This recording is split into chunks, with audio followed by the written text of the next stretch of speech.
네, 여러분 안녕하세요. 여기는 지금 KBS 본관 앞입니다. 어제 6일 지방선거가 있었습니다. 끝나고 오늘 아침에 지금 KBS 라디오 정용실의 뉴스 브런치 라디오 출연차 지금 KBS 본관에 왔습니다. 가서 열심히 하고 찍어서 또 올려드리겠습니다.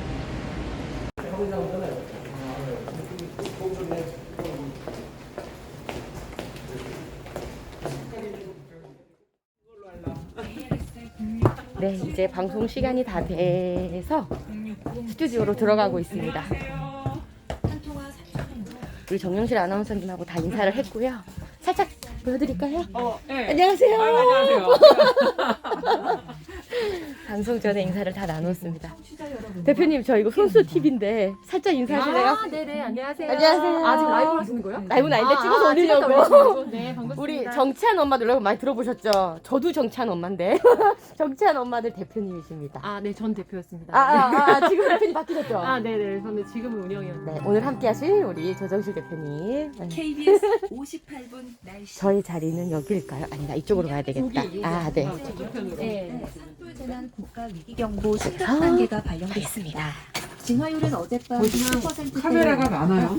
네. 근데 신경은 안 쓰셔도 돼요. 45%로 다시 떨어진 상태고요. 오늘 밤에도 강원, 정선, 정용실의 뉴스 브런치 뉴스픽. 네, 정용실의 뉴스 브런치 오늘도 유튜브 또 콩 그리고 보이는 라디오 KBS 1라디오 채널을 통해서도 많은 분들이 들어와 주셨네요. 감사합니다. 자, 첫 코너 뉴스픽으로 시작을 하겠습니다. 오늘도 두 분 좀 인사드리죠. 조성실 정치하는 엄마들 전 대표 안녕하십니까? 네, 반갑습니다. 네, 오늘은 손수조 차세대 미래전략연구원 연구위원께서 자리해 주셨습니다. 안녕하십니까? 네, 안녕하세요. 오랜만에 인사드립니다. 네.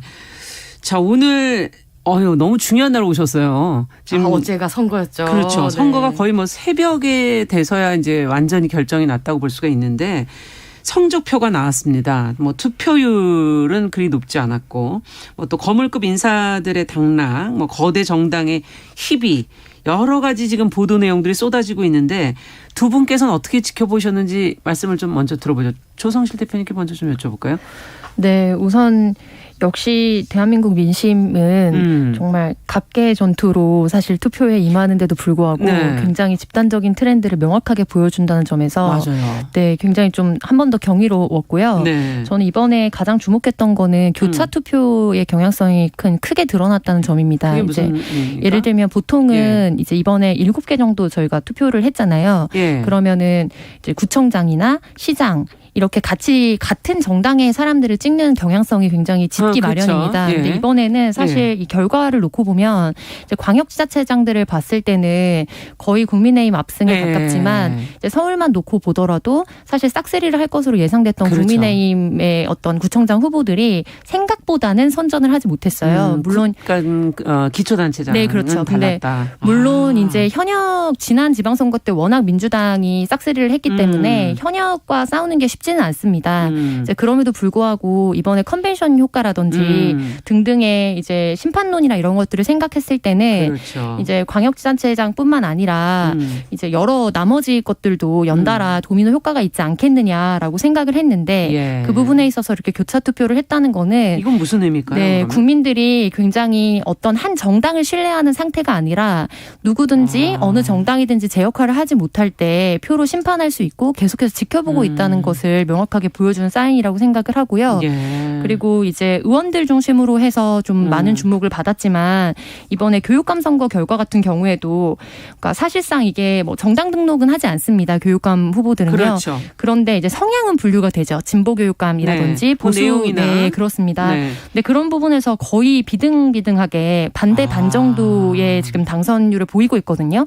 그래서 뭐 경기도만 하더라도 굉장히 초박빙으로 이번에 김동연 지사가 지금 그렇죠. 당선인이 되었지만 또 교육감 같은 경우에는 또 보수 윤석수 후보가 약진을 하게 된 여러 상황들을 봤을 때 지금 우리 상황이 서울시장은 또 거꾸로입니다. 서울시장 같은 경우에는 지금 오세훈 후보가 당선이 됐는데 다시 조희연 교육감이 이번 3선에 들어섰거든요. 네. 그래서 이게 교차적으로 지금 여러 가지 견제를 해놓은 건가요? 그래서 지금 우리 상황이 굉장히 양당제가 강화되고 있는 형태이긴 하지만 그 안에서 국민들이 어떻게든 상호 견제하면서 조금 더 나은 정치가 가능하지 않을까를 관망하고 있는 게 아닐까. 그래서 저는 이런 부분에 있어서는 좀 희망적으로 봤습니다. 그러네요. 그 교차 투표라는 지금 표현을 해주셨는데 정말 민심이 무엇인지를 면밀하게 잘 들여다봐야 될 것 같다는 생각도 들고. 손수조 연구위원께서는 어떻게 보셨어요? 네, 저는 사실 요즘 또 아시는 분들은 아시겠지만 장례 지도사로 지금 생업에 활동을 하고 있어서요. 제가 막 정당에서 이렇게 정치에 열심히 관망을 한 케이스는 아니에요. 민심은 더 잘하시지 않습니까? 오히려 네, 그 현장에서 말씀하시는 분들 얘기는 많이 듣는데 예.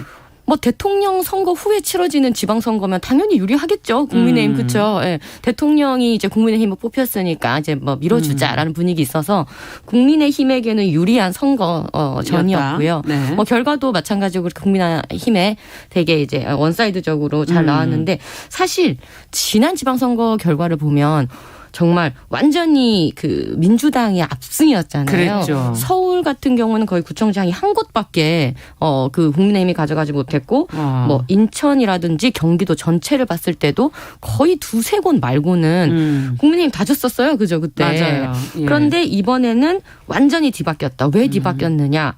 국민의힘이 잘했느냐? 글쎄요. 그것보다는 민주당이 더 못했다. 뭐 이런 민심의 얘기들을 저는 주로 많이 들었고요. 네. 사실 대통령 선거 이후에 뭐 정치에 그렇게 관심이 없더라도 들리는 여러 가지들이 뭐 있었을까요? 검수완박 유명했잖아요. 그죠? 보도가 많이 됐죠. 예. 그 검수완박을 겪으면서 그 국민들이 어떻게 생각했을까? 민주당에 그렇게 지지를 보내주진 않았던 것 같아요. 너무나 그 민주당 국회의원들의 일방적인 그런 모습 그런 거에 오히려 실망했던 것 같고 그다음에 뭐 윤석열 정권이 들어서면서 한동훈 검찰총장 뭐 이제 청문회 같은 것들이 이어졌죠. 네. 그러면서 제가 기억나기로는 이모 사태 있었잖아요. 그렇죠. 이모 교수를 가지고 그 이모냐. 민주당의 김남국 의원님이었네요. 예. 이모 왜 이모랑 같이 했냐 뭐 이런 이제 우스갯소리가 나오면서 이렇게 역시 개그 콘서트보다 재밌다 정치가 이런 우스갯소리가 있었잖아요. 맞습니다. 도대체 저 민주당은 어떤 사람들이 국회의원을 하고 있는 거야? 뭐 이런 생각을 했겠죠 국민들이. 그리고 박지원이라는 정말 어린 여성의 네. 정말 혁신적인 그런 분이 비대위원장이 됐는데 예. 그럼에도 불구하고 박 전 위원장이 말하는 어떤 혁신의 이야기들, 뭐 586 용태론이라든지 그렇죠. 성비에 대해서 어떤 그런 응징에 대해서 민주당이 받지를 않았어요. 오히려 당원들이 반발하고 네. 이른바 개딸이라고 그러죠. 뭐 개혁의 딸들, 그 이재명 지지자분들은 박지원 나가라고 난리가 나고. 그래서 민주당이 보여준 이런 모습들이 반성하지 않는 것 같다. 혁신하지 않는 것 같다라는 내용이 있었던 것 같고 더구나 그 완전한 세기를 박는 건 역시나 송영길 후보와 이재명 후보의 출마였죠. 네. 가장 대선 패배에 책임을 져야 될 이 두 분이 명분 없이 출마를 하시면서 지켜보시는 국민들이 민주당에게 이렇게 손이 가지 않았던 게 아닐까. 뭐 국민의힘이 그렇게 선전하고 잘했다기보다는 이런 민주당의 이런 실책들이 이번 지방선거의 결과로 이어진 것이 아닌가 봅니다. 네. 지금 뭐 말씀을 듣다 보니까 국민들이 어떤 생각을 했을까를 더 정치인들이 더 고민하고 생각해 봐야 되겠구나 하는 생각이 더 들기도 하고요. 어쨌든 근데 이번 지방선거의 투표율이 50.9% 역대 투표율로 본다면 두 번째로 낮은 걸로 지금 조사가 나왔는데 이 이유와 이 안에 또 함의하고 있는 건 뭐라고 보십니까 두 분은? 왜 낮았을까요 이렇게? 저는 앞서 손수저 의원님께서 언급해 주셨던 부분에 굉장히 공감이 됐는데요. 예. 그러니까 뭐 지난 투표율과 비교했을 때도 현격하게 떨어지기도 하고 그렇죠. 이게 국민들이 너무 요즘에 밸런스 게임이라고 하죠. 그러니까 둘 중에 예를 들면은 굉장히 극단적인 두 개의 선택지를 두고 이왕 고른다면 둘 중에 뭐를 고르겠냐 이런 걸 하는 걸 밸런스 게임이라고 하고 좀 유행하는 게임인데 지금 양당 중심의 정치적 선택을 할 수밖에 없는 현실이 굉장히 극한의 밸런스 게임처럼 느껴져서 이게 무관심이라기보다는 오히려 포기함으로써 자신의 정치적인 판단과 의미를 부여하겠다라는 이제 투표층이 많았을 것으로 보이고요. 그리고 지금 또 이번 선거에서 중에서 되게 의외였던 건 투표율은 낮았는데 또 역대 무투표 당선된 지역이 많았습니다. 예, 그래서 이제 예를 들면 2명을 뽑는 2인 선거구에서 특히 무투표 당선자가 많았는데 생각보다 많아서 숫자를 들으시면 깜짝 놀라실 거예요. 어느 정도요? 519명이요. 519명의 기초의원이 이제 투표도 치르지 않고 사실상 2인 선거구에 양당에서 한 명씩 출마를 해서 이제 확정이 됐거든요. 굉장히 많네요, 숫자가. 네, 그래서 지난 2018년 선거 때는 89명이었으니까 거의 5배가량 늘었습니다. 이런 부분이라든지 그리고 이제 선거 직전에 이제 여야가 뭐 진통 끝에 어렵게 받아 안아서 시범적으로 도입을 했던 게 3인 선거구제를 비롯한 중대 선거구제의 시범 도입이었거든요. 근데 이 부분은 이미 우리가 뭐 국회의원 선거든 기초 선거든 이렇게 선거구 획정위원회라는 거를 법적으로 만들게 되어 있습니다. 그렇죠. 그래서 예를 들면 인구수가 너무 작은데 와, 나 너무 많은 데에서 한 명씩 국회의원을 뽑는다든지 했을 때 이게 1인 1투표의 원칙을 위반할 수 있기 때문에 그렇죠. 이 부분에 있어서 획정을 다시 하라는 권고를 한다든지 그래서 이제 중대선거구제에 대한 권고안 같은 경우는 이미 나왔었고 양당의 격렬한 반대 끝에 사실은 도입이 못 됐다가 또 연초에 여러 가지 정치적 역학관계 속에서 일부 좀 도입을 했거든요. 근데 굉장히 좀 이게 시사하는 바가 큰 거는 3인을 뽑고 4인을 뽑는데 양당에서 그만큼 출마자를 많이 내보냅니다.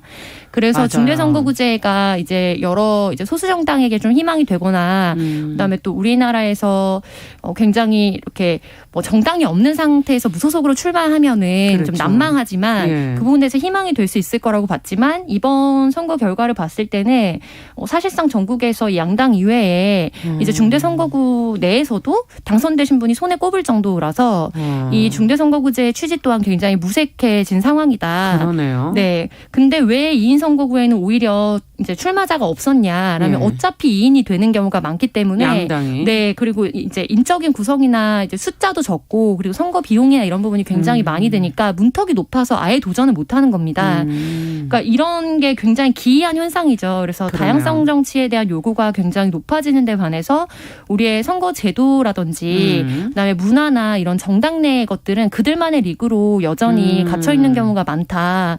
그래서 이번에 이제 투표율이 왜 낮은지에 대해서 물어보셨는데 한마디로 요약을 하자면 이제 정치권의 그들만의 리그에 대해서 오히려 관심을 갖지 않고 투표장에 내가 가지 않음으로 인해서 그걸 심판하겠다라는 국민들의 그렇죠. 어떤 열망? 네, 그래서 이게 수동적 열망이라고 해야 될까요? 그런 부분의 반영이 아닐까 저는 이렇게 추산해 봅니다. 수동적 표현도 어쨌든 표현이기 때문에 그것도 정치적 새겨 들어야 되는 의사표현이죠. 거죠. 네. 지금 말씀해 주신 것처럼 선거 제도, 문화, 특히 정당 문화, 그들만의 리그 이런 표현을 좀 해 주셨는데 정당들이 양쪽에서 다 좀 더 생각해야 될 부분들이 있을 것 같고요. 선수조 연구위원께서는 어떻게 보셨습니까? 네, 투표율이 낮다는 거는 결국은 이 선거, 이 모든 국민들의 축제라고 얘기가 되는데 흥행에 실패한 거잖아요. 그렇죠. 찍을 사람이 없었던 겁니다. 제가 그 이재명 후보, 송영길 후보 말씀드리면서 명분 말씀드렸는데 결국은 이 명분이 저는 정치에 정말 중요하다고 생각하는데 그렇죠. 명분 없이 출마하는 케이스들이 많이 보였고 그 국민들은 여기도 싫고 저기도 싫은 거예요. 네, 찍을 사람이 없기 때문에 투표장에 안 갔다고 보고요. 왜 찍을 사람이 없었냐. 명분 없는 후보들이 많았다. 그리고 관심이 없다. 또 왜 관심이 없었냐 생각을 해보면 선거에 좀 질렸어요. 대통령 선거가 3개월 전에 있었어요. 너무나 초접전이었죠. 0.8% 차이. 피로했죠. 그리고 그 사이에. 피로감이 쌓였던 것입니다. 그런데 이번 선거에는 이 지방선거다 보니까 후보들이 굉장히 많았어요. 교육감 선거까지 같이 하면서 후보들이 엄청 많이 나오고 뭐 사거리마다 현수막이 붙어 있고 노래를 틀어대는 트럭들은 정말 계속 서로 겹쳐가면서 노래를 틀어대고 피로감이 쌓인 겁니다. 그리고 이제 국민들은 정말 찍을 사람 없고 선거도 싫고 지긋지긋하고 이 정치가 싫어진 거라고 생각을 해요. 예. 그래서 아까 우리 대표님이 정당 어떤 그 독일 중대선거구제도 얘기하셨고 이런 얘기를 하셨는데 저도 이 정당 개혁이라든지 어떤 선거 방식의 개혁이라든지 조금 정말로 달라져야 할 때가 온다고 저는 생각을 해요. 지금 이 식대로 계속 이 노래 틀어대는 뭐 이런 선거 방식도 저는 좀 바뀌어야 된다고 생각을 하고 뭐 선거구 획정이라든지 선거구 자체 제도 자체도 네, 정말 많이 바뀌어서 좀 다른 모습의 그런 정치를 보여야지 그대로 가다가는 국민들 계속 등 돌릴 거예요. 정당 개혁을 두 분이 이제 얘기해 주셨고 선거 문화의 변화, 선거 제도의 변화 이런 걸 지적을 해 주셨어요. 자, 어쨌든 그 결과 이제 국민의힘 압승이 됐는데 두 분이 그 안에서 좀 주목하신 어떤 선거구가 혹시 있다면 난 이 선거구는 꼭 이번에 좀 주목해서 봤다. 하나씩 좀 짚어주시겠어요? 먼저 손수조 연구위원께서 먼저. 네, 저 같은 경우는 지금 차세대 미래전략연구원에서 활동을 하고 있는데 저희 연구원 출신 후보자들이 있었거든요. 그래서 이번에 한 4-5명 당선이 됐는데 우리 그 출마하신 그 후보들 지역구 당연히 저는 관심사 있게 봤고요. 그렇죠. 예.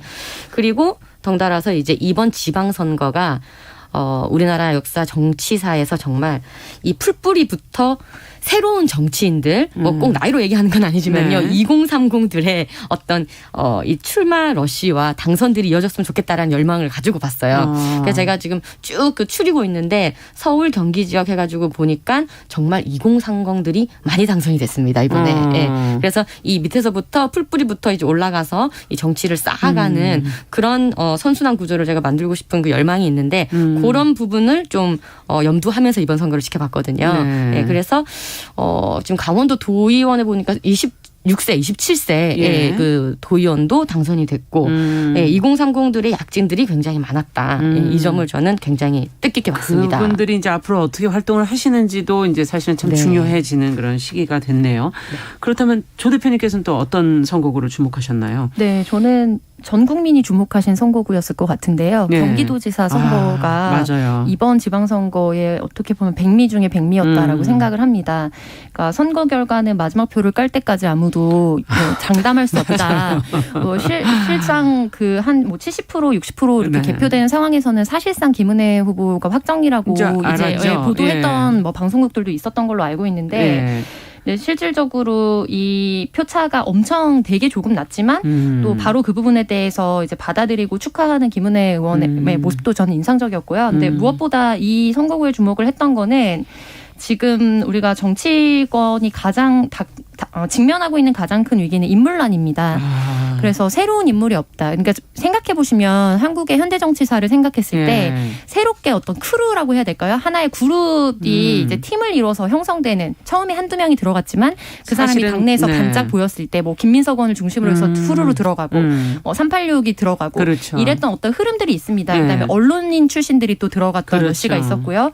근데 현재 상황에서는 우리가 청년 정치인들을 많이 영입하겠다고 하지만 사실상 그 부분에 있어서 지속적인 수혈이나 성장이 좀 이루어지지 못하고 있고 그래서 뭐 국민의힘에서는 예를 들면 뭐 나는 국대다 같은 형태로 일반 국민들이 정당에 진입할 수 있는 오디션 형태의 뭐 문을 열기도 했고요. 네. 근데 실질적으로 이게 반짝 주목을 받는 거는 오히려 쉬운데 그 안에서 성장해가는 게 되게 어렵거든요. 맞아요. 그리고 중량감 있는 의원이 지금 당장 없는 상황에서 민주당이 지금 참패에 대해서 어떻게 내부적으로 평가를 하고 앞으로의 이제 새로운 디딤돌을 놓을 것인가가 한국의 정당사와 좀 역사에서 굉장히 중요한 시점이라고 봅니다. 그러네요. 근데 지금 지난 대선이 뭐 석패라고 했지만 그럼에도 불구하고 이재명 후보에 대한 책임론이 굉장히 큰 상황이었고 그리고 당내에서 여러 가지 이게 뭐 개파간 갈등이 아니냐라고 보여질 정도의 잡음들이 좀 있었거든요. 그렇죠. 그래서 완전히 새로운 인물이지만 중량감이 있는 인물의 출연이라는 것이 되게 좀 새로웠고 무엇보다 오늘 아침에 보도 보시면 다들 이제 느끼셨겠지만 이제 인생의 굴곡을 다룬 또 기사들도 많이 나오고 있거든요. 그래서 정치인에게 감동을 주는 거는 왜 정치에 입문을 했느냐와 그렇죠. 무슨 정치를 하고 싶으냐가 정치 신인에게 가장 포커스가 되는 부분인데 그 부분에 있어서는 오히려 대선에 출마했을 때는 주목을 못 받았는데 네. 이번 경기도지사에 이제 출마를 하고 극적으로 당선이 되면서 오히려 굉장히 이 부분에 있어서 좀 흡입력과 호소력이 있었다. 그래서 당내 지형을 좀 변화시킬 수 있지 않을까. 희망을 주는. 네, 그런 희망적인 의미에서 경기도지사 선거가 좀 주목이 됐습니다. 네. 손수 연구위원께서도 짧게. 네. 경기도만큼이나 또 주목을 받았던 게 인천 계양구죠. 네. 네. 그 이재명 그 후보와 그 붙었는데 예전에 제가 문재인 후보랑 붙었을 때 얘기도 살짝 기사에 나오더라고요. 맞습니다. 예, 예. 네. 그러니까 이게 보니까 그 선거 그때 프레임이 보니까 25년 대 25일이더라고요. 그러니까 이제 25년 동안 지역에서 활동했던 국민의힘 후보랑 25일 잠깐 이제 지역에 온 이재명 후보다 뭐 이런 프레임이었는데 사실 이 거물급 정치인이 어떤 자신의 정치적인 그런 욕심에 의해서 사실 이 지역구로 출마한다는 사실 그래도 안 되고 더 중요한 것은 그런 뉘앙스를 지역 구민들이 받는다는 그렇죠. 거죠. 다 알고 있다는 건데 그러니까 그런 부분 때문에 굉장히 이재명 후보의 출마 자체가 명분이 없었잖아요. 떨어졌었는데 예, 그런 부분을 제가 좀 눈여겨보면서 봤는데 사실 저는 이재명 후보님 떨어질 줄 알았거든요. 네. 왜냐하면 너무 명분이 없잖아요. 어떻게 이렇게 살 수 있을까 했지만 예, 당선이 되셨는데 이제 혼자 살고 다 죽었다라는 그런 예, 결국은 예, 당은 죽이고 혼자가 살게 되는 그런 상처뿐이 연관이 됐죠. 네. 자, 오늘 저희가 이제 6일 지방선거 결과에 대해서 뭐 여러 가지 더 하실 얘기가 많겠지만 여기 정도까지 얘기를 듣도록 하고요. 두 번째 뉴스는 앞서 말씀드린 스쿨미투 관련된 내용입니다. 이거 정치하는 엄마들에서 행정소송 통해서 네. 처음으로 공개를 하셨기 때문에 조 대표님께서 과정을 다 아실 거고 이 내용을 좀 정리를 간략하게 해 주시고 저희가 얘기를 좀 해보죠. 네. 스쿨미투는 2017년 대한민국에서 시작돼서 뭐 많이들 아시겠지만 트위터를 중심으로 많이 퍼졌거든요. 네. 그래서 학교 내에서 받았던 성폭력에 대한 이제 당사자들의 고발을 중심으로 뭐 유엔에 가서 이제 청소년 위원들이 실태를 고발하기도 하고 네. 뭐 트위터 사장이 한국에서 이런 매체로 사용된 것에 대해서 굉장히 영광스럽게 생각한다라는 말을 남길 정도로 유의미한 사건이었습니다. 네. 그런데 안타깝게도 이제 정치하는 엄마들이 스쿨미투 활동가들을 또 지원하는 여러 활동의 일환으로 2019년 5월에 스쿨미투 사건 처리 현황을 공개해달라고 정보 공개 이제 네. 요청을 했습니다. 근데 각 이제 교육청에서 실질적으로 공개할 수 없다. 왜냐하면 이런 부분이 이제 여러 가지 또 공개를 하지 않을 때 근거법들의 이유가 있거든요. 그렇죠. 그리고 그거에 이어서 정치하는 엄마들이 또 다시 이제 징계 처리 결과를 제공해 달라. 개인 정보는 어차피 요구하는 것이 아니기 때문에 그렇죠. 어떤 학교에서 어떻게 징계가 됐고 교원이 다시 복직을 했다든지 피해자와 가해자의 분리 여부 그러니까 그걸 결과를 중심으로 알고 해서 싶은 알려달라라고 거네요. 네. 했으나 여기에 대해서 또다시 법원에서 실질적으로 개인정보를 제외한 거를 다 공개해야 된다는 답변을 받았음에도 불구하고 특별히 서울시 교육청 같은 경우에는 다시 여기에 대해서 좀 굴복하지 않고 이제 다시 소송을 좀 제기를 한 상황이었습니다. 그래서 지난달 29일 최종적으로 이제 2차 소송에서 승소를 하면서 재판부가 학교 이름 공개로 인해서 오히려 국민이 얻을 수 있는 공익이 더 크다. 그래서 서울시 교육청 내에서 이제 고발이 됐던 사건들의 징계 현황이라든지 처리 현황을 공개하라고 했고요. 그 부분에 있어서 이제 받은 자료를 정치하는 엄마들이 좀 공개를 한 것이고 그런데 여기서 좀 주목할 만한 부분은 뭐 실질적으로 서울 외고, 용화여고, 잠실여고 등 93개고에서 실질적으로 이제 여러 고발 등이 일어났던 거. 그런데 이 중에 뭐 피해자와 가해자 분리가 제대로 이루어지지 않았던 부분. 그리고 이제 징계 처분을 받지 않고 다시 뭐 교원으로 활동을 하고 있는 네. 부분들 이런 부분들이 우리의 현실을 좀 보여주는 부분이라고 보입니다. 그러네요. 그러면 이 어떤 노력이 필요하다고 보시는지 선수조 연구위원께서는 어떻게 보십니까? 정말 말도 안 되는 겁니다. 말도 안 되는 거고 저도 이 공개된 학교 이름 다 봤거든요. 예. 초등학교도 있어요. 글쎄 네. 저도 그 부분에 네. 놀랐어요. 제가 깜짝 놀랐는데 일단 이 교육 현장에서 이런 일이 벌어지는 거에 대해서 교육감 책임입니다. 저는 교육감 책임 피할 수 없다고 생각을 하고요. 이 학교에서 이루어지는 일에 대해서 학생, 교사, 그리고 학부모까지 이 3위가 잘 일체가 돼가지고 정말 소통이 잘 되고 또 이게 고발이 일어나고 어떤 사건이 이루어졌을 때 사실 이 성의 문제라는 게 그렇잖아요. 또 학생들의 문제고 하다 보니까 사실 이것이 이렇게 고발로까지 이어지기까지가 쉽지 않을 테고 그렇죠. 네, 그런 과정들이 이렇게 원만하게 이루어지지가 않을 텐데 그런 부분들을 정말 예민한 부분들을 잘 다뤄줄 수 있는 시스템이 정말 필요하다고 생각을 하고요. 네. 정말 저는 이 정치하는 엄마들 같은 이런 단체, 시민 단체에서의 이렇게 도와주는 역할이 정말 너무 중요하다고 생각을 하고 정말 너무 중요한 역할을 하고 계신 것 같아요. 네. 조 대표님께서도 한 말씀 해주시죠. 네, 전 두 가지 말씀드리고 싶은데요. 피해자를 특정할 수 없어서 사실 징계 조치를 하지 못했다는 게 대다수의 이유였는데 감사나 전수조사를 진행해서 예. 이제 용기를 낸 학생들의 선례가 긍정적으로 남겨져야 다음에 새로운 시도와 변혁이 이루어질 수 있습니다. 예. 그래서 실질적인 후속 조치가 이루어져야 한다는 부분과 두 번째로는 교사 성추행 신고는 됐지만 고발, 감사, 징계가 이루어지지 않은 대표적인 곳 중에 하나가 백산초등학교, 행연초등학교, 서울 서울 정민학교 등이 있었습니다. 근데 이런 경우에는 또 교육청 관계자들이 사립학교의 가해교사에 대한 징계 여부는 교육청이 일일이 알 수 없는 상황이다. 그래서 보고가 된 것만을 반영해서 후속 조처가 빈약해 보일 수 있는 것이다. 이렇게 답변을 했거든요. 너무 말이 안 되는 거죠. 그러네요. 골라서 가지 않습니다. 네. 사립학교에 대한 이제 이런 결과도. 부분도 계속해서 주목하고 우리가 네. 끝까지 결과를 봐야 되죠. 네. 네, 기다려봐야 되겠습니다. 자, 뉴스픽 조성실 정치하는 엄마들 전 대표, 손수조 차세대 미래전략연구원 연구위원과 함께했습니다. 말씀 잘 들었습니다. 두 분 감사합니다. 감사합니다. 감사합니다. 네, 정은실의 뉴스브런치 1부 마치고 저는 잠시 후에 돌아오겠습니다. 수고하셨습니다. 감사합니다.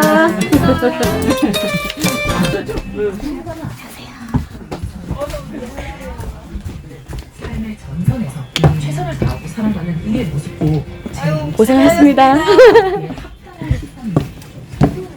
고생하셨습니다. 안녕하세요.